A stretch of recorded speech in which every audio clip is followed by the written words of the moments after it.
Muy buenas tardes con todos. Mi nombre es Andrea Montenegro, estudiante de la carrera de Administración Pública de octavo nivel. Y bueno, primero felicitarles por hacer trabajo en territorio, por venir a escuchar a los jóvenes, porque las necesidades de los jóvenes, de los universitarios, son muy diferentes a las necesidades del resto de la población.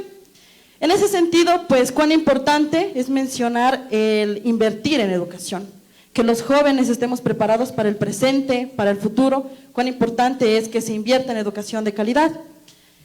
Por ello, mi pregunta es, ¿cuál es su propuesta para superar el déficit en cupos para las instituciones de educación superior? ¿Cuál es la propuesta? Y en consecuencia también, ¿qué harían ustedes, qué van a hacer ustedes para mejorar la empleabilidad para los jóvenes que ya salimos de la universidad y no tenemos fija ninguna plaza de trabajo? Y somos muchos los que salimos, egresamos y no tenemos plazas de trabajo para poder desarrollarnos luego de nuestra formación académica. Muchas gracias.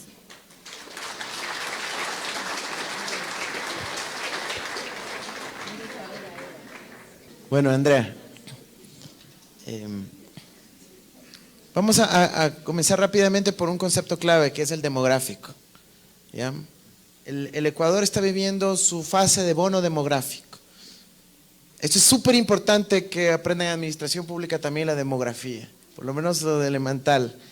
Y la demografía, por lo menos en lo correspondiente al bono demográfico, tiene que ver con cómo está distribuida nuestra población por rangos etarios.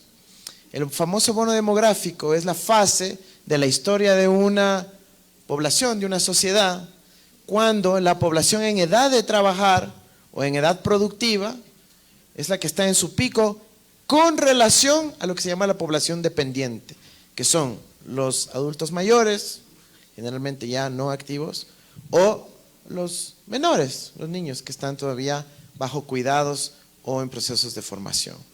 Entonces, esta época, la que vive el Ecuador ahora, básicamente del 2020 hasta el 2030, esta década, es absolutamente crucial en la historia del Ecuador, porque es la época en donde, si hubiese habido una dinámica de planificación adecuada, es donde más tendríamos que aprovechar el potencial de nuestros jóvenes, es decir, más educados en términos proporcionales de la población y activos laboralmente. ¿Para qué?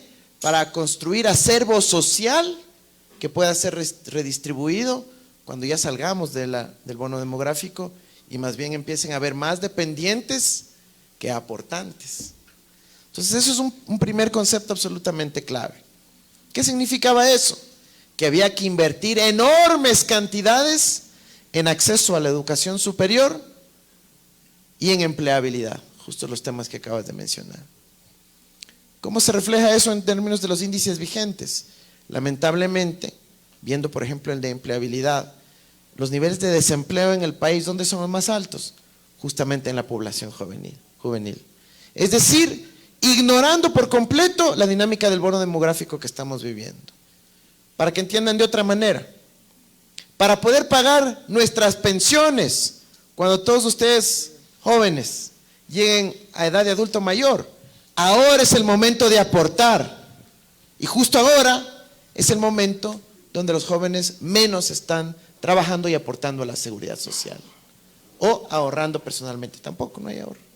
Entonces es gravísimo, es una crisis demográfica la que está viviendo el Ecuador. ¿Cómo individualmente esa crisis?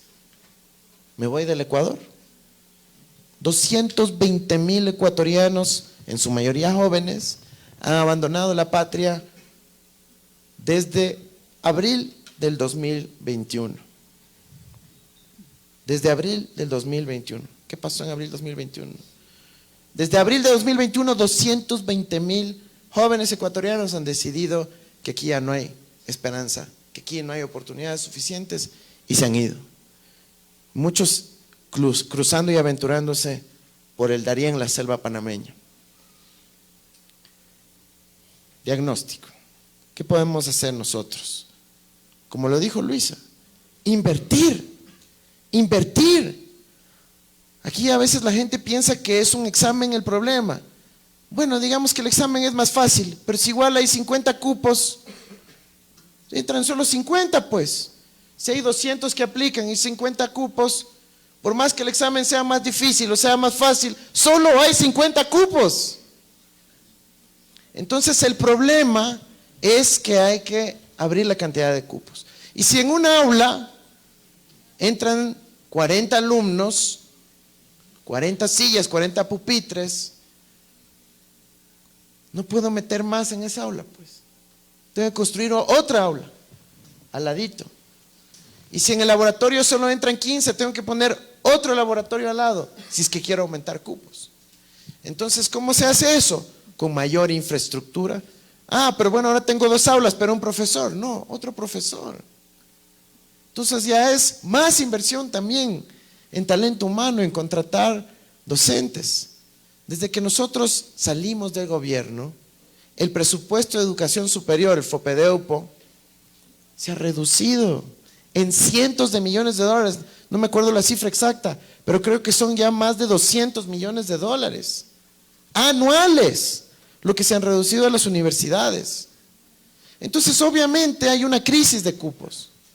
Necesitamos recuperar todo ese presupuesto para las instituciones de educación superior, que no solo son las universidades, también los institutos técnicos, tecnológicos superiores, pero además en un estudio que hicimos cuando estuve en el Ministerio Coordinador, junto con la OIT, la Organización Internacional del Trabajo, y la UNCTAD, la Conferencia de las Naciones Unidas para el Desarrollo, se veía que, y es bastante obvio, pero ahora lo tenemos con sustento científico, en el Ecuador no da para que el 100% de su población tenga educación universitaria, pues, no da.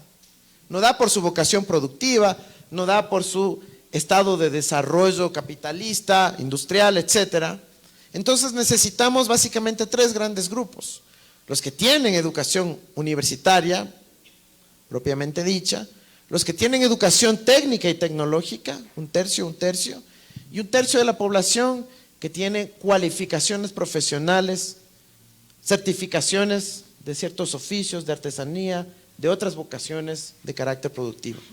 Ahí tiene que estar una gran apuesta para la empleabilidad. Entonces, en resumen, inyección enorme de recursos públicos para ampliar los cupos universitarios y de educación superior técnica y tecnológica. Tenemos claridad absoluta de cómo lograrlo, incluyendo modalidades de educación no presencial y semipresencial, que la pandemia nos demostró que es posible hacerlo, se puede lograr. No es nuestra opción preferida, pero puede ser una opción de emergencia. De ser necesario, movilizar también a las instituciones de educación superior privada para que contribuyan a este objetivo mediante la colocación de becas. Y en el caso de la empleabilidad, el fomentar una política de certificación para que pueda haber inserción laboral sobre la base de vocaciones, oficios, orientaciones que a veces no se aprende en la educación formal, sino en la práctica. Por ejemplo, tú tienes a los camarógrafos. Nosotros hicimos un sistema para certificar a los camarógrafos en el SECAP, en lo que era el SECAP, que ahora ya ni existe, creo. Ya lo redujeron a su mínima expresión. Y tú tenías una posibilidad de certificarte. De hecho, pusimos que las personas certificadas puedan aparecer en la página web de Cenecit. Y su certificación ya valorizaba su trabajo y puede ser reconocida nacionalmente y puede insertarse laboralmente sin necesidad de haber pasado por un proceso de educación formal, sino por sus habilidades que quizás lo aprendieron porque le tocó en la vida. Y eso tienes en todo el ámbito del turismo, de la hotelería y los restaurantes, de los servicios, donde con una educación orientada a vocaciones puedes tener certificación, se valora eso, la sociedad lo reconoce y se puede generar trabajo. En otras sociedades, como la alemana, la austriaca, otros países europeos, en América Latina, en Uruguay, en Chile, hay gente que a veces, sin tener educación universitaria, pero tener la certificación por cualificaciones profesionales, hasta gana más que alguien con título universitario, porque depende de cómo la sociedad lo valora. Entonces, eso es por un lado la empleabilidad. Pero no solo creemos que la solución va por la empleabilidad privada. Hay 2 opciones adicionales. la empleabilidad pública, con todo lo que nosotros pensamos invertir, va a haber también demanda de trabajadores en el propio Estado, en los gobiernos locales, en las mismas universidades, y además el fomento al emprendimiento a través del acceso al crédito barato, fondos de inversión de riesgo, es decir, capital semilla, para que los jóvenes puedan tener un recurso inicial, que si su idea califica, puede recibir ese recurso para que se arriesgue, para que pueda emprender y poner su pequeño negocio y ojalá pueda prosperar. Pero lo que yo les estoy diciendo, todo lo que les estoy diciendo, no es discurso, amigos y amigas, es lo que ya hicimos. Nosotros aumentamos el acceso, nosotros dimos certificaciones a decenas de miles de jóvenes, de panaderos, de camarógrafos, de operadores de radio, de personas que servían en los restaurantes. Nosotros implementamos la mayor expansión de la educación técnica y tecnológica del país, que luego los siguientes gobiernos la dejaron botada y abandonada. Sí, eso lo hicieron ellos, de ellos son los responsables. Nosotros la vamos a recuperar. Que el empleo digno, nosotros creamos mi primer empleo, para que los jóvenes puedan también tener una inserción en el Estado, puedan conocer cómo es eso. Vamos a potenciar eso también, aumentarlo, para que haya una inserción a partir de la vivencia, de la realidad, con prácticas preprofesionales, con pasantías, etcétera, y pueda aumentar su inserción en el mercado laboral, en el sistema laboral y en el empleo público. Nosotros creamos el Banco de Ideas. El Banco de Ideas que lo administraba la Secretaría de Ciencia y Tecnología, la CENESIT, en donde tenía la gente la oportunidad de postular sus ideas de proyectos de emprendimiento y había un comité evaluador con empresas aceleradoras, con empresas incubadoras que acompañaban al joven con ideas y le decía, ¿sabes qué? Te mereces un crédito a largo plazo, te mereces un capital semilla y puede emprender y puede prosperar y puede surgir. Nosotros no estamos hablando meros discursos ni retórica, ni siquiera copiando ideas de otros lados. Lo que tenemos que retomar el camino que ya dejamos planteado, planificado y que otros jamás osaron en seguir, solo por odio, solo por vanidad, solo por ego, cuando en el Ecuador, que ya estaba trazado un camino hacia el desarrollo, había que seguirlo. Eso es lo que le ofrecemos al país. Agradecemos la respuesta del candidato PhD Andrés Arauz ante la interrogante planteada. Siguiendo con el evento académico y por motivo de la agenda